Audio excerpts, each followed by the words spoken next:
हरे कृष्ण परम स्नेही मित्रों, आज की कथा का शीर्षक है कर्ण की निष्ठा। एक राजपुत्र होते हुए भी कर्ण सूत पुत्र कहा गया। कर्ण एक महान दानवीर था। अपने प्रण और वचन के लिए कर्ण अपने प्राणों की भी बलि दे सकता था।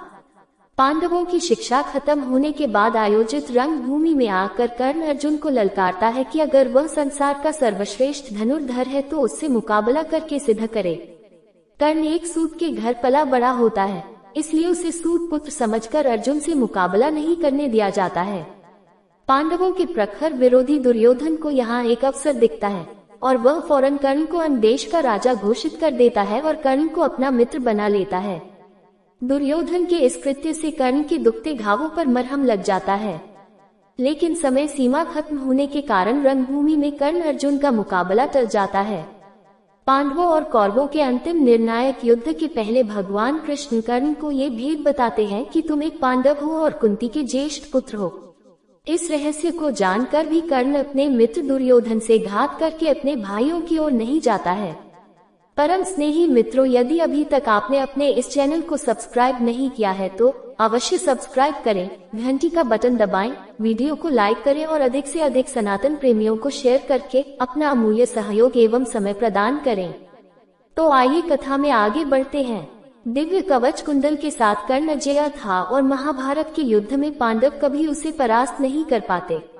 अतः इंद्रदेव उससे सुबह स्नान के समय ब्राह्मण स्वरूप में आकर दान में कवच कुंडल मांगते हैं।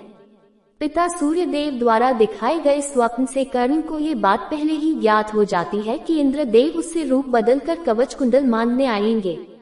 पर फिर भी दानवीर कर्ण ब्राह्मण रूपी इंद्रदेव को खाली हाथ नहीं लौटाता और उनकी मांग पूरी करता है।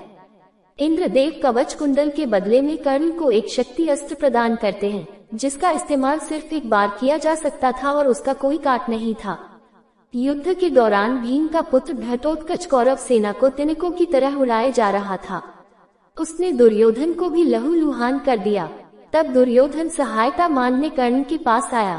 कर्ण शक्ति अस्त्र सिर्फ अर्जुन पर इस्तेमाल करना चाहता था, पर मित्रता से विवश होकर उसने वह अस्त्र भीम पुत्र घटोत्कच कर चला दिया और उसका अंत कर दिया, और इस तरह अर्जुन सुरक्षित हो गया।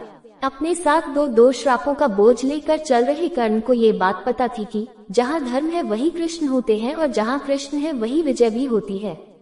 फिर भी उसने न दुर्योधन के एहसान भूलकर उससे घात किया और न ही अपनी दानवीरता से कभी पीछे हटा।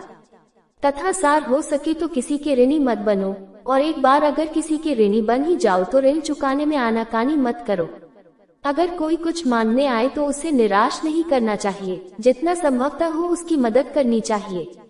सदा महामंत्र का जप करें, हरे कृष्ण कृष्ण कृष्ण हरे हरे, हरे राम राम राम हरे हरे।